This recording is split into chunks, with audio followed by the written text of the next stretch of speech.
Hello বন্ধুরা, শুভাশিসের একটা ছোট্ট ব্লগে আপনাদের সকলকে স্বাগত। এই মুহূর্তে আমরা আছি ভিয়েতনামের সাপা শহরে। সাপা একটা ছোট্ট হিল স্টেশন, ঠিক যেমন আমরা কলকাতা থেকে দার্জিলিং বেড়াতে যাই, সেরকমই ভিয়েতনামে মানুষ এসে সাপায় ঘুরতে আসে। সাপা একটা ছোট্ট হিল স্টেশন হলেও অপূর্ব সুন্দর।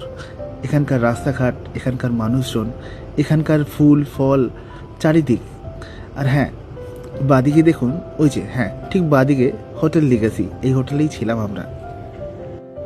আজকে আমি আর রজনী মানে আমার ট্রাভেল পার্টনার, আমরা দুজনে স্কুটি নিয়ে বেরিয়ে পড়েছি সাপা শহরটাকে এক্সপ্লোর করতে। আর একটা মজার কথা হলো, এখানে রাইডিং কিন্তু রাইট সাইড দিয়ে, অর্থাৎ গাড়ি রাস্তার ডান দিক ধরে চলবে।